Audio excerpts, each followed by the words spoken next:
Lost boys is a term that's gaining some traction, and it's part of the discourse around boys where there's a failure to launch. It's just part of what it means to be a man in the 21st century. I think about the young men that I've worked with who really are in their parents' basement playing video games. These could be young people who are using marijuana heavily. Or they might self-medicate with some alcohol or other substances. What I think is important to sort of look at in that context is mental health issues. Depression, feeling that they don't fit in. Social withdrawal, increased anxiety. For a substantial proportion of our young men today, that is their reality.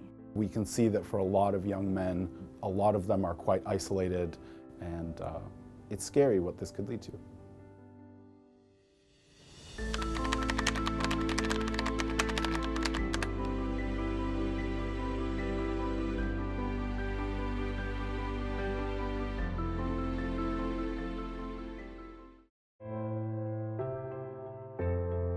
We're in a time where we are experiencing increased awareness about stress, mental health, substance use. One area that hasn't had very much attention, even within mental health, are the kinds of anxiety and depression related needs of teenage boys and young men. I see people who are in distress at the emergency department at CAMH. We do see from time to time family members dragging in young, what we call transitionally aged men, 15 to 24-year-old, who have essentially isolated themselves. So for this group that we'd refer to as lost boys, there's a tremendous amount of isolation. There's a tremendous amount of time spent alone. What it suggests to me is a perhaps generation, if you will, of young people or young men who are not emotionally or socially developed according to what their chronological age would suggest. Invariably, what we find is that there might be substance use or behavior that kind of looks like substance use, like obsessive gaming, like the gaming that the individual doesn't seem to be able to control.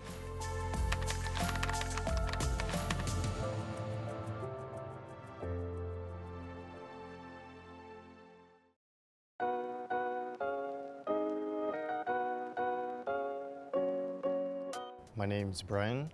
I'm born in Toronto, Ontario, and I'm really into video games. I just feel like once you start gaming, you can't really stop.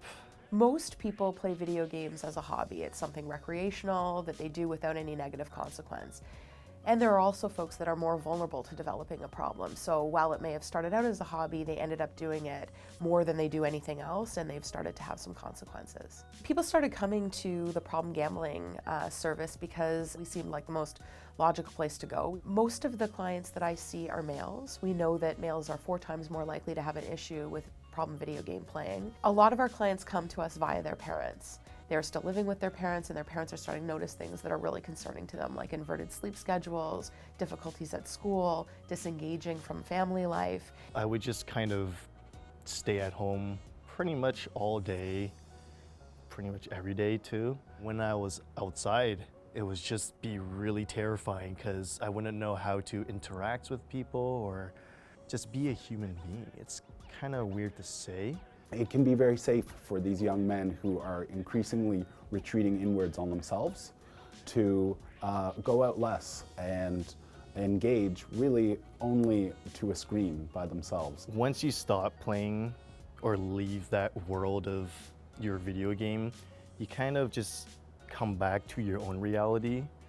And if that reality is really shitty, then you're just gonna go right back to that. Youth who have difficult time socializing offline or feel judged by other criteria where they feel they don't measure up, this kind of levels the playing field for them, and if they're good at the game, they can feel good about themselves there. If it happens gradually, you might think that it's perfectly fine to sit in a basement. You're not aware when you're in the midst of your escapism and your depression or your anxiety, and you also are coping with it in ways that contribute to your further isolation. For a lot of different people, there can be different reasons why they game. It can really help pass time, which is where weed can come into. The video gaming that helped me cope for so long kind of stopped working as a coping mechanism. So I just thought, whatever, I guess I'll just try something new and see how it goes.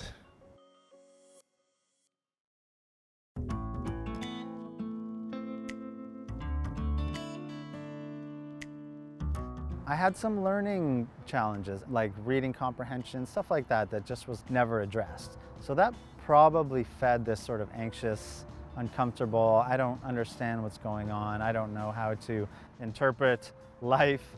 So in grade 7, but I sneak in around my brother's room, find the weed, and honestly, I just don't know how it started.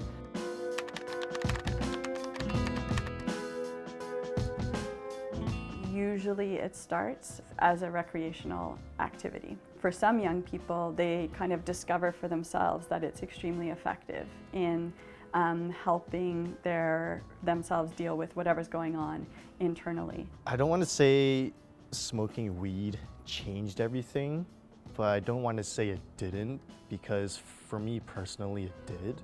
I remember that moment so clearly, like it was yesterday. And I was like, this is what I'm looking for. It escalated quick. Like there was no slow progression into it. Was like, wow, all I have to do is smoke this and I can feel like that and not have to feel the way I normally do. Sign me up. We really have to ask and understand what youth are experiencing in terms of their weed use. What are the benefits? What do they notice? We know that about 2% of young people between grades 7 and 12 will use marijuana daily. And it's often these people who are using the marijuana as a coping mechanism for something, whether that be anxiety or depression. At first it was once a day, and then it'll get to a point where you're smoking multiple times per day and an excessive amount.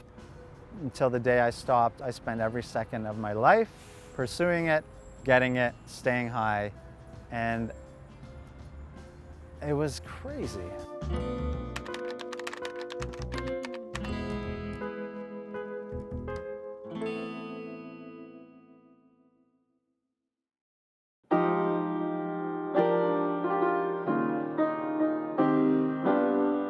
I am someone who requires drugs. I have bipolar 1 disorder, right? So I need a mood stabilizer, I need an antipsychotic. So when I was young, I was sort of looking for a mood stabilizer and looking for an antipsychotic in recreational drugs. And I just had no idea what was wrong. I thought I was just lazy, or I thought I was just, I didn't know. I'd spend all my money 1 week, or I'd not leave my house for 2 months, or I'd, go through manias and depressions. I turned to various unhealthy coping behaviors as a child to sort of manage stress. When we're talking about substances for young people, it's important that we accept that there's a reason why people use. Often it feels good. Many of these drugs or substances also give people a feel that they can calm down, and they don't have to have those concerns and deal with their mood as well. We don't have other coping skills, so we do whatever we possibly can to get by, because that's all we know. That it doesn't matter what drug you're doing.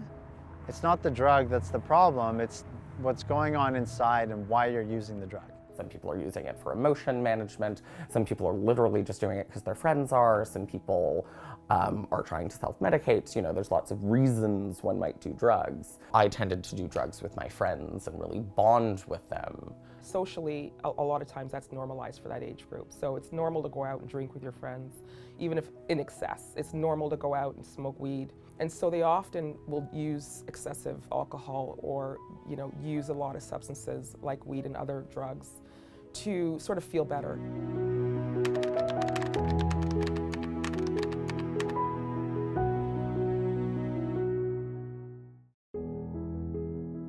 When young people are contemplating their own substance use, it's peers who can really speak to the real things that these lost boys are encountering in their daily lives. And when young people in that sort of 18 to 24 age range start to hear from their peers that they're worried about their substance use, that can be a big motivator in terms of making change. Really needs to come from peers. Really needs to come from peers. I think programs that educate kids in how to intervene in their friends, that's going to help. Jack.org is an organization that is youth-run, and the whole point of Jack.org is to create a youth-wide discussion. We focus on youth mental health, and in fact, specifically focus on youth leadership in mental health. All of our youth speakers have some connection with mental illness, whether it's their own situation or somebody close to them has been affected. I got affiliated with Jack.org as a volunteer, Jack Talks speaker. So I go to different schools and I do Jack Talks. So Jack Talks is where we go to a secondary school and we talk to the audience about the importance of taking care of their mental health, and we weave into a bit of our personal stories into that. The founder, Eric Windeler, he's had a traumatic experience with his son, very similar to my own experience, but it ended up being a suicide rather than a recovery. And I think that's why it's so important to me. With Jack, unfortunately, we didn't see it coming. He was able to be quite normal when he was home with us. But when we talked to his dorm mates back at school, we found out that he was isolating himself. He wasn't going to class. Parents sometimes are at home if they're away at school. You know, their friends are around, but they kind of feel sort of embarrassed to talk about, you know, feeling a bit blue or feeling somewhat anxious. If we empower youth to develop the resources and the language around mental illness, that they will be more likely to support one another, they will be more likely to seek help, and they will be more likely to advocate for the kind of mental health system that they deserve rather than what they have.